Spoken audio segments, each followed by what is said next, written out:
말씀을 보도록 하겠습니다.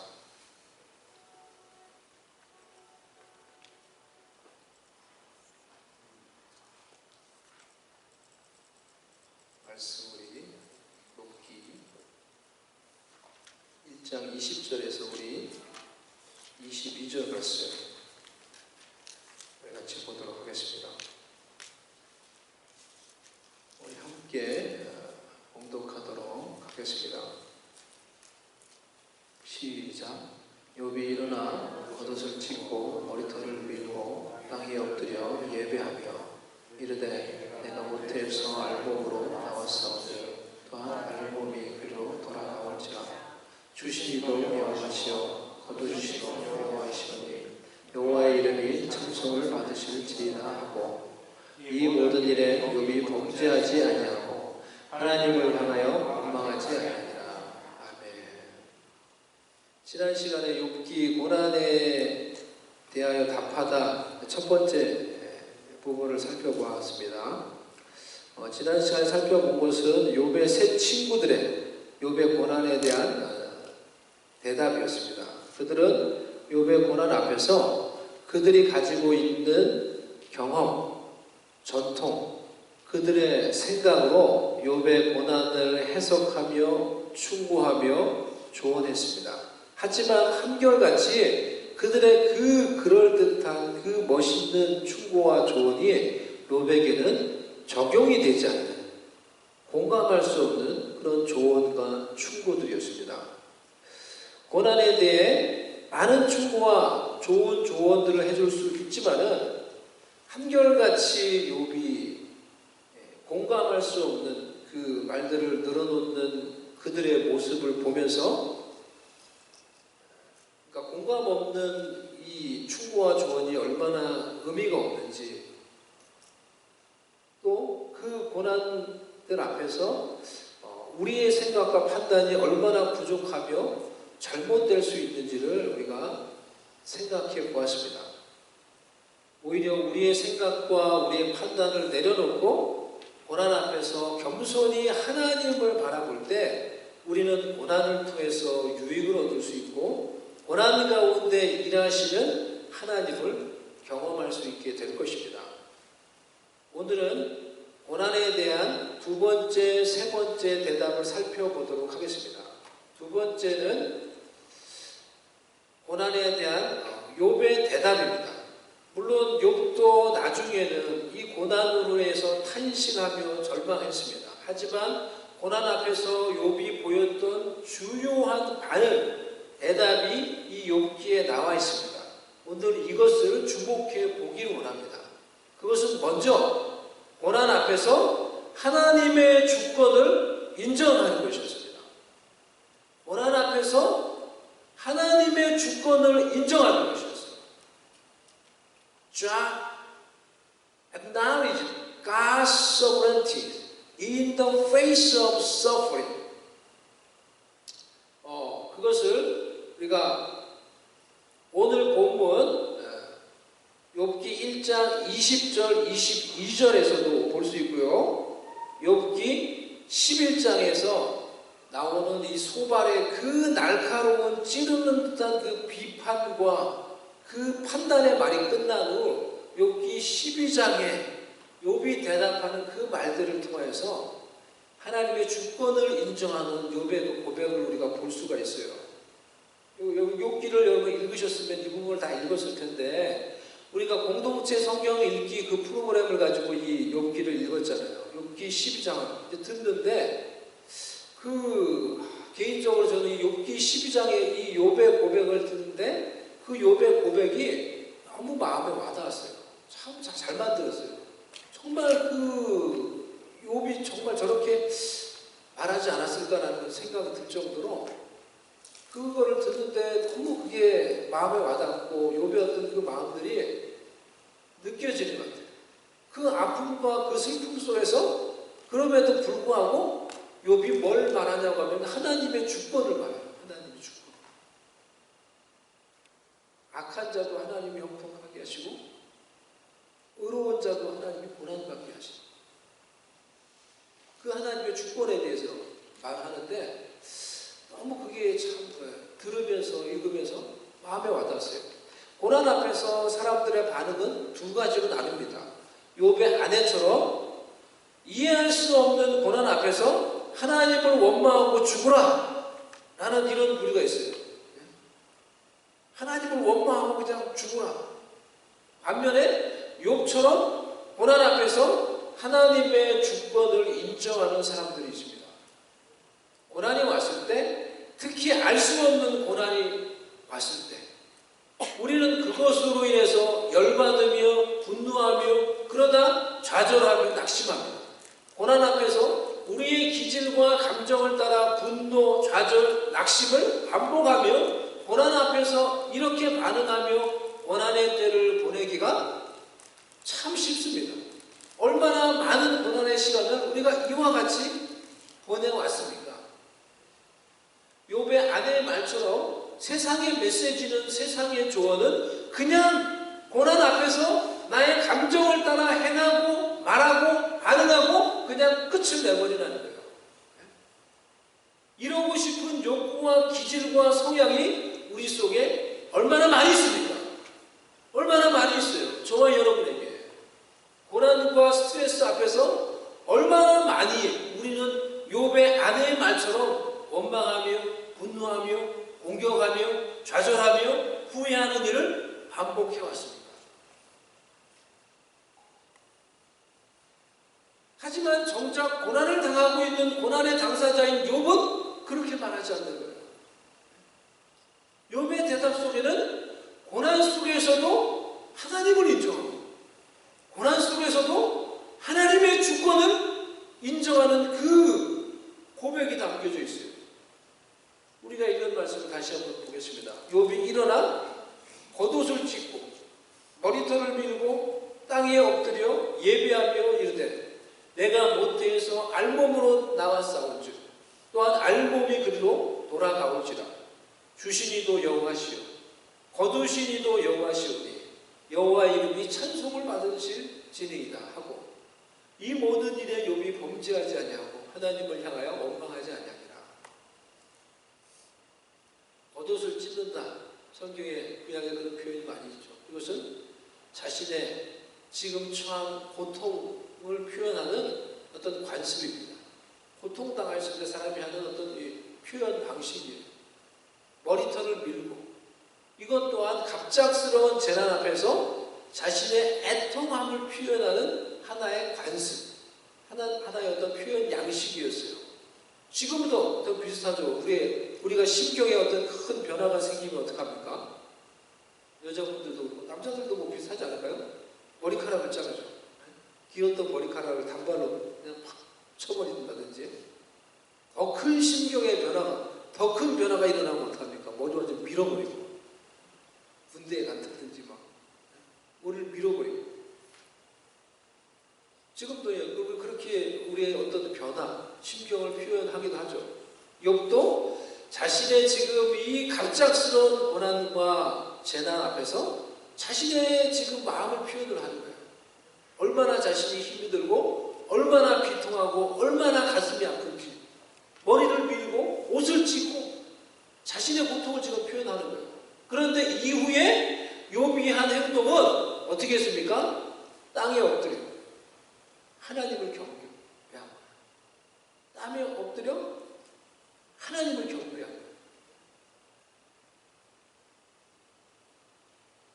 Following that, Job's action was the first way to himself on the ground and worship God. 내가 모태에서 알몸으로 나와 싸운즉 또한 알몸이 그리로 돌아가올지라. 주시니도 여호와시요 거두시니도 여호와시니 여호와 이름이 찬송을 받으실지니이다. 이 모든 고난 앞에서 욥이 지금 어떤 고난을 당한 겁니까? 10명의 자녀를 하루아침에 잃었어요. 10명의 자녀를 하루아침에 잃고 그 고난 앞에서 저에게 자녀가 5명이 있는데요. 자녀가 많이 있죠. 자녀가 5명이 있으니까 키워보니까 제가 다 시기도 다르고 크기고 어떻게 보면 키워보니까 부모 입장에서는 돌아가면서 어려운 자녀와의 관계, 뭐 내가 잘못해서일 수도 있고 자녀가 이제 크면서 겪는 것일 수도 있고 자녀와 어려움이 있을 때가 있어요. 돌아가면서 있어요. 보니까 거의 없었던 아이도 있는데 보니까 돌아가면서 그게 있어요. 근데 자녀가 5이니까 얘하고 내가 지금 관계가 안 좋아. 관계 아픔이 있어. 그럼 넷인데 뭐 내 사고 잘 지내면 되지. 이런 생각을 했던 적도 있어요. 내 사고는 내가 잘 되면 되지. 근데 부모 마음은 그게 안 되더라고 보니까. 아무리 5이 있고 4이하고 내가 관계가 좋아도 나하고 지금 불편하고 나하고 지금 관계에 어려움이 있는 그 사람 때문에 내 마음이 힘이 들어. 그 한 사람 때문에 4명이 아무리 나에게 잘해도 그게 부모의 마음인 것 같아요. 제가 볼 때는 부모를 위해서 그 한 아이를 쉽게 말하면 포기를 못하는 거죠. 포기할 수가 없죠. 그 관계에 아픔과 어떤 문제가 있을 때. 그런데 욥을 생각을 해보니까 제가 10명의 자녀를 하루아침에 잃은 거예요. 5명이 있어도 1명하고 문제가 있어도 마음이 늘 어렵고 힘들고 그것으로 인해 마음이 편치 않은 것이 있는데 10명의 자녀를 한꺼번에 다 잃어버렸어요. 문제가 있는 것도 아니고 그냥 다 잃어버렸어요. 그리고 나서 하는 고백이 이 고백이에요. 주시니도 여호와시요 거두시니도 여호와시오니 여호와의 이름이 찬송을 받으실지니라. 이 생각을 해보니까 나하고 또 이렇게 비교해서 생각을 해보니까 욥이 고백했던 신앙이 정말 어떤 신앙인가. 욥이 하나님의 주권을 인정한다는 것이 어떤 마음이었을까. 다시 생각을 해보게 되었어요. 이 모든 고난과 재난 속에서도 하나님을 인정하며 하나님의 주권을 인정하며 하나님을 예배하는 거예요. 이것이 의로운 자, 신실한 자들의 고난 앞에서의 반응입니다. 우리가 우리의 혈기와 감정만을 따른다면 우리도 얼마든지 감정대로 고난 앞에서 어려움 앞에서 흥분하며 분노하며 안가품하며 상대방을 공격하며 용서하지 못하며 못되게 행동하며 미나게 한다죠. 혈기를 따라 반응하며 행동할 수 있습니다. 사실 수많은 보통의 사람들이 이와 같이 행동합니다. 저와 여러분을 포함해서. 우리의 관계, 우리의 가정 삶 속에서 이런 일반적인 제너럴한 하지만 육적인 사람들만이 가득할 때 우리의 관계는 늘 반목과 용서하지 못하는 마음과 안가품, 왜 뒤끝이 있다고 하죠? 그런 관계의 충돌과 아픔이 계속해서 반복되는 거예요. 우리의 삶 가운데. 사실 인생의 가장 큰 고통은 바로 이러한 관계에서 겪는 고통인 거예요. 하지만 고난 앞에서 어려움 앞에서 우리의 대답이 우리의 감정과 혈기가 아니라 물론 우리의 아픔을 표현하되 그 속에서 하나님을 인정하고 하나님의 주권과 하나님의 섭리를 인정할 수 있다면 우리는 그 고난과 어려움을 통해서 성장할 수 있게 될 것입니다. 그리고 그 고난 속에서 나와 함께 하시며 나의 고난을 다루시며 나로 그 고난을 통과하게 하시는 하나님을 경험할 수 있게 될 것입니다. 사랑하는 여러분, 저와 여러분은 우리의 고난 속에서 하나님을 인정하며 하나님의 주권을 인정할 수 있겠습니까? 한번 생각해 보세요. 여러분이 겪는 아픔과 스트레스와 어려움 속에서 하나님을 인정하고 하나님의 주권을 여러분 인정하실 수 있으세요? 그렇게 하십니까? 그렇게 하실 수 있으신가요? 정말로 여러분 그렇게 할 수 있겠습니까?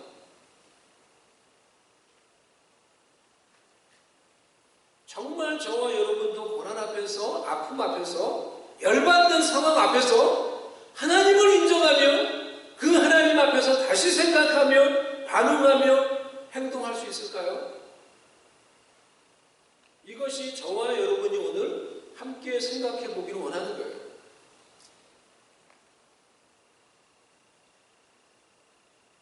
우리는 우리의 고난 앞에서 하나님을 경배하며 하나님을 예배할 수 있을까요? 고난 앞에서 그것이 무엇이든지 간에 삶의 마음의 고난 앞에서 하나님을 인정하고 하나님을 예배하시길 바랍니다. 사실 이것이 우리에게 새로운 신앙의 경지를 열어주는 것입니다.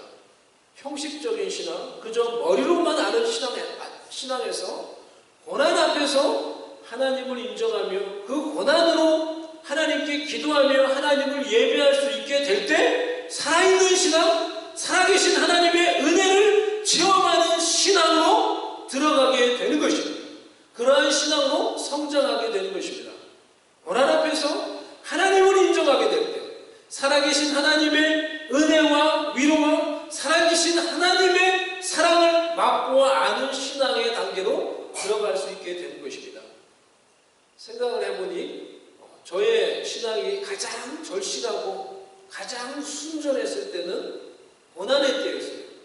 제 삶 가운데 고난이 있었을 때.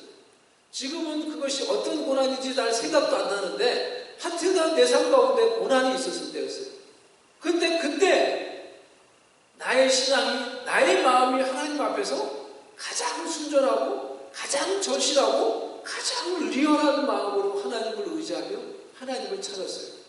고난의 때 그 고난으로 고난 앞에서 하나님을 인정하고 하나님을 바라보고 하나님께 나아갔을 때 하나님이 주시는 위로와 하나님이 주시는 은혜와 하나님이 주시는 눈물이 있었어요. 찬양을 해도 눈물이 나요. 찬양을 부르는데 마치 무슨 연애에 빠지면 모든 유행가가 나에게 은혜가 되듯이 모든 사랑의 노래가 마치 나에게 내 마음에 막 은혜가 되듯이 찬양을 부르는데 눈물이 나는 거예요. 눈물이. 그 고난의 때 나의 마음을 어루만지시는 다른 사람이 잘 알 수 없는 하나님과 나 사이에 이런 하나님이 주시는 은혜가 있었기에 내가 하나님을 더욱 사랑하게 되었고 하나님을 내가 누구보다 어떤 사람보다 어떤 것보다 하나님을 제가 더 사랑합니다.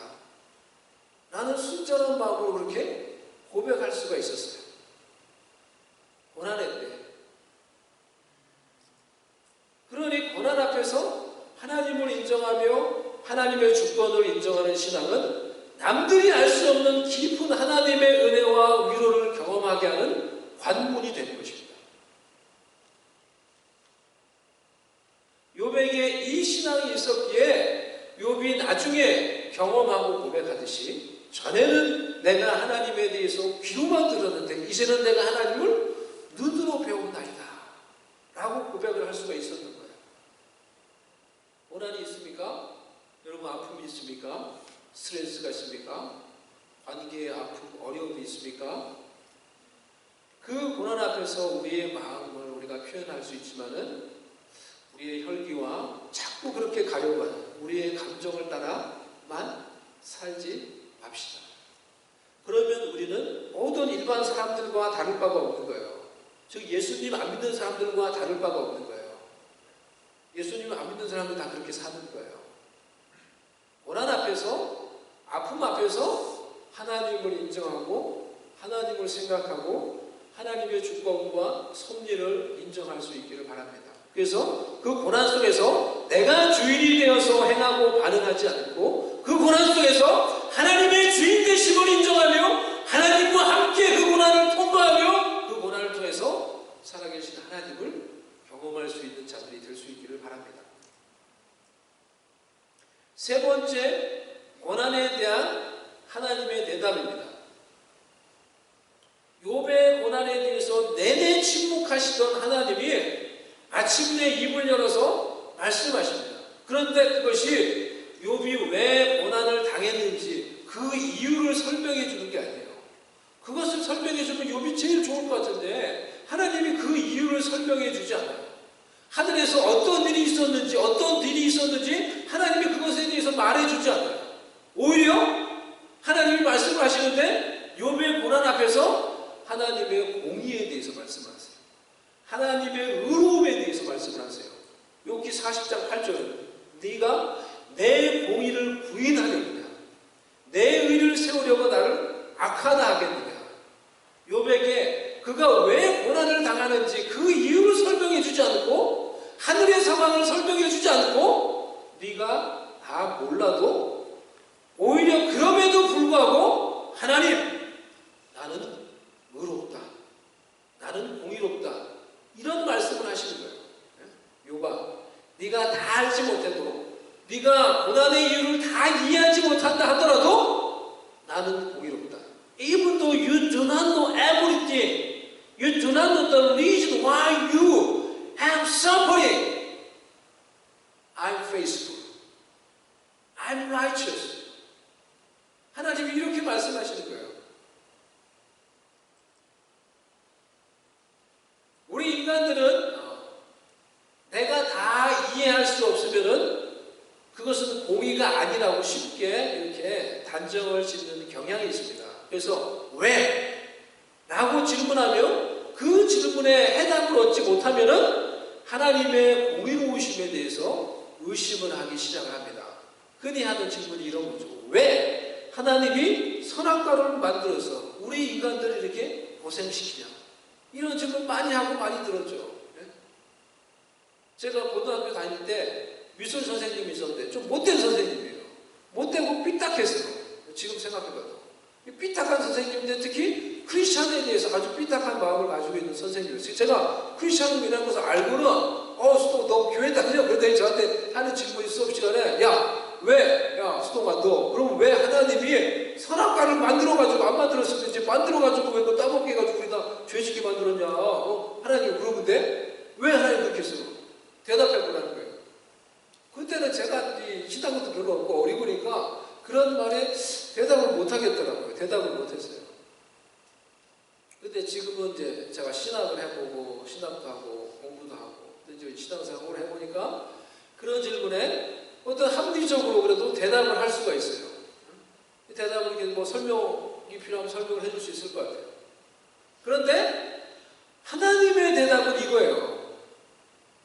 네가 다 이해하지 못해도 나는 공의롭다, 나는 의롭다, 나는 신실하다. 이것이 이해할 수 없는 그 질문들 앞에서 하나님이 하시는 대답이라는 거예요. 동생이 어렸을 때 저의 잘못으로, 저의 부주의로 교통사고로 죽게 된 다음에 제가 자라면서 얼마나 많이 하나님께 이런 질문을 했는지 몰라요. 왜 하나님이 살아계시면 왜 내 삶 가운데 이런 일이 생기게 하세요? 하나님이 살아계시면 왜 하나님의 이런 일이 생기게 하세요? 그렇게 계속해서 반문하고 하나님을 원망해도 하나님의 말씀이 없으세요. 하나님이 침묵하세요. 그런데 생각을 해보니까 하나님의 그때 하나님의 대답도 이거였던 것 같아요. 네가 다 이해하지 못해도 나는 의롭다, 나는 신실하다. 이것이 우리에게 던지는 도전입니다. 하나님의 대답처럼 내가 다 이해하지 못해도, 내가 다 알 수 없다고 하더라도 나는 하나님의 의로우심을, 하나님의 신실하심을 믿을 수 있는가 하는 거예요. 이것이 욥기를 통해서 하나님이 우리에게 던지시는 메시지. 내가 다 이해할 수 없다고 하더라도 나는 그 고난 속에서 하나님의 의로우심과 하나님의 신실하심을 믿을 수 있는가? 두 번째 하나님의 대답은 네가 나의 창조 세계를 아느냐? 라는 것입니다. 욥기 38장 1절에서 5절 말씀. 그때 여호와께서 폭풍우 가운데서 욥에게 말씀하여 이르시되 무지한 말로 생각을 어둡게 하는 자가 누구냐? 너는 대장부처럼 허리를 굽고 내가 내게 묻는 것은 대답할지니라. 내가 땅의 기초를 놓을 때에 내가 어디 있었느냐? 내가 깨달아 알았거든 말할지니라. 누가 그것의 도량법을 정하였는지, 누가 그것 위에 띄웠는지 네가 아느냐? 자신의 고난 속에서 탄식하며 길을 못 찾아 방황하고 있는 욥에게 하시는 하나님의 말씀이에요. 네가 나의 창조의 일들을 아느냐? 네가 세상이 어떻게 지어졌는지 아느냐? 내가 세상을 창조할 때 네가 그곳에 있었느냐? 나의 창조의 세계가 지금도 어떻게 운행되고 있는지 네가 아느냐? 하나님이 계속해서 이런 식의 질문을 계속해서 던지는 거예요. 그런데 욥이 그 모든 질문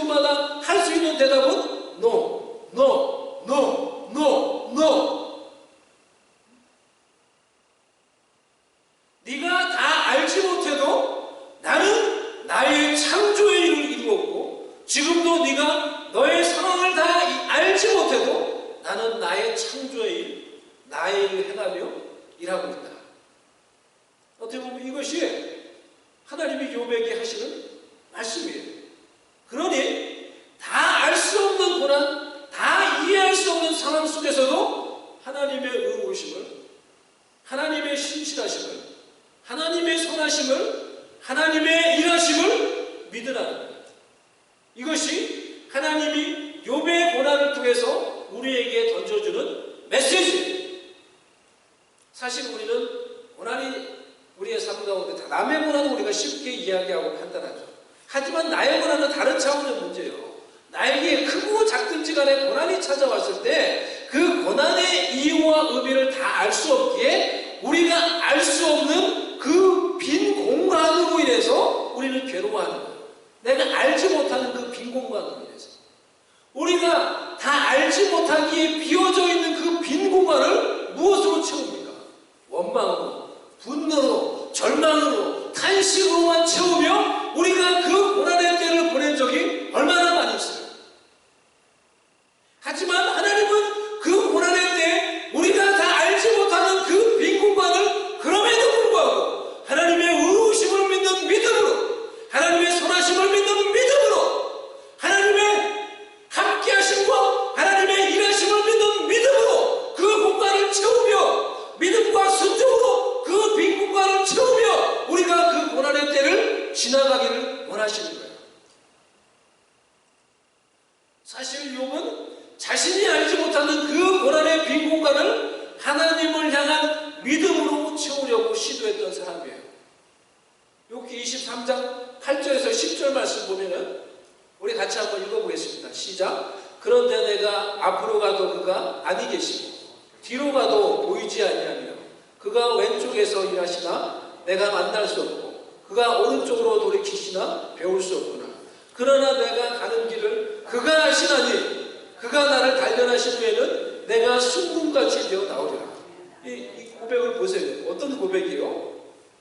욥은 자기가 지금 고난당하고 있지만은 그 고난 가운데 하나님이 함께 하심을 알았어요? 몰랐어요? 하나님이 함께 하신다는 걸 알았어요? 몰랐어요? 몰랐어요? 단순히 몰랐어요? 아니에요. 그 제 첫 질문을 잘 보세요. 알았어요? 몰랐어요? 욥이 하나님이 함께 하신다는 거 알았어요. 보세요. 말씀을 잘 보세요. 그가 어디 계시다고요? 왼쪽에 계시대요. 하나님이 지금 자기 왼쪽에 있는 걸 알았어요. 문제는 뭐예요? 그 하나님이 왼쪽에 계시지만 그 하나님을 느낄 수 없는 거예요. 그가 오른쪽에서 계시나? 하지만 그분을 내가 만날 수가 없는 거예요. 그분이 어떻게 일하는지 이것이 어떤 상황인지 그가 알 수가 없어서 괴로웠던 거예요. 하나님이 함께 하시면 알았잖아요. 하지만 그가 알고 믿었던 것이 뭐예요?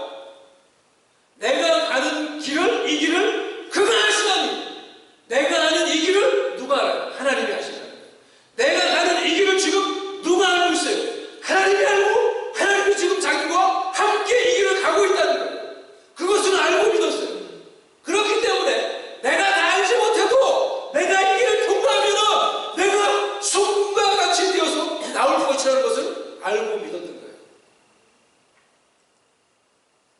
우리 또한 나의 모든 상황을 내가 다 알 수 없고 나에게 있는 이 고난, 이 아픔, 이 스트레스, 왜 의도치 않은 관계의 어려움과 아픔이 계속되는지 내가 다 알 수 없지만은 내가 알 수 없어서 생기는 이 고난의 빈 공간을 그저 원망과 분노와 탄식으로 채우는 것이 아니라 그럼에도 불구하고 하나님의 신실하심, 하나님의 일하심, 하나님의 함께하심, 하나님의 나를 위해 역사하심을 믿는 믿음으로 채우고 그 믿음에서 나오는 기도와 순종으로 고난의 빈 공간을 채워가시기를 바랍니다. 그러면 그 고난의 길에 여러분과 함께 하시는 하나님이 신실하신 의로우신 하나님이 그 길을 통과하게 하신 후에 저와 여러분을 숲과 같이 빛나는 보석으로 하나님께 쓰임받는 인생이 되게 해주실 줄로 믿습니다. 고난의 때 믿음과 순종으로 고난의 빈 공간을 채우며 그 고난 속에서 하나님을 만나고 하나님을 배우고 하나님의 사랑의 임재를 경험하며 역경과 고난으로 나를 다이아몬드와 같이 만드셔서 나를 사용하시는 그 하나님의 손길을 시간에 우리 같이 한번 잠시 기도하십시다. 이 시간에 잠시 오늘 우리가 나눴던 이 말씀을 우리에게 적용하며 우리에게도 어때요? 고난이 있지 않습니까? 남이 다 알지 못하는 크고 작은 고난과 아픔이 있지 않습니까? 지금이 바로 나에게 바로 그 고난의 때입니다. 이 고난의 때 하나님, 내가 그저 원망하며 간식하며 나의 기질을 따라 반응하다 끝을 내는 아니라 하나님을 향한 믿음을 고백하며 하나님의 신실하심과 선하심과 나와 함께 하시며 일하심을 믿으며 그 믿음과 기도로 나의 고난의 빈 공간을 채우는 이 시간을 통과하게 주옵소서. 우리 다 같이 한번 이 시간에 잠시 하나님께 기도하며 나가겠습니다. Let's just pray together. For going through our suffering with God, with faith.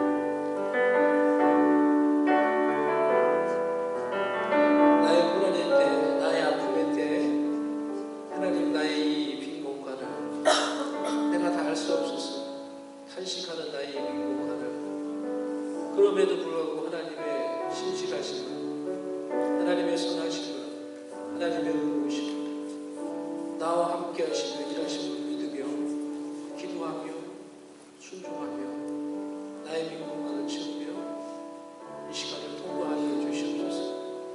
나를 고난을 통해 더욱 연단하시고 정금과 같이 가운데셔서 사용하시는 하나님을 바라보며 하나님과 함께 이 시간을 통과하게 해주시옵소서. 예수님의 이름으로 기도드리옵나이다. 아멘. 우리 하나님께 헌금 드리며 우리 찬양 같이 부르면서 고백하며 하나님께 헌금 드리도록 하겠습니다.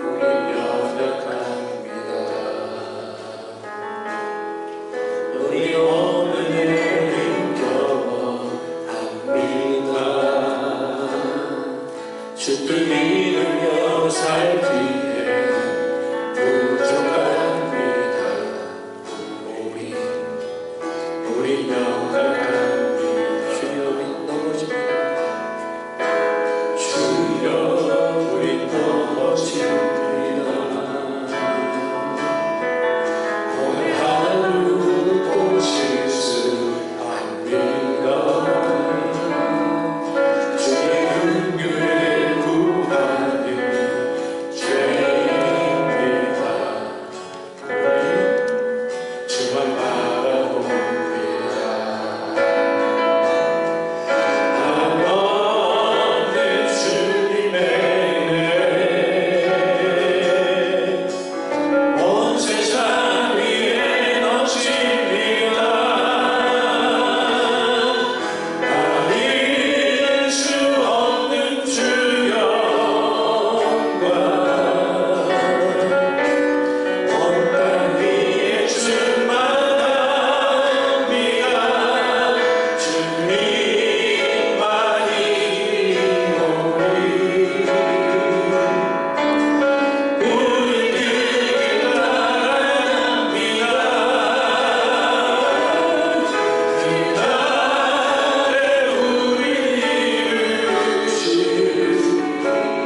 함께 하시는 은총이 주 앞에 나와 예배하며 귀한 예물로 주 앞에 신앙을 고백하며 또 우리의 마음을 주께 드리며 우리의 고난의 때 우리의 알지 못하는 그 고난의 빈 공간을 하나님을 향한 믿음으로 하나님을 향한 신실함과 의로우심과 함께 하심과 일하심을 믿는 믿음으로 하나님 채우며 이 시간을 보내며 하나님의 영광을 위해서 준비되고 쓰임받기를 소망하는 모든 주의 백성들 머리 위에 주의 자녀들 함께 예배하는 모든 주의 공동체 위에 지금부터 영원히 함께 계실지어다.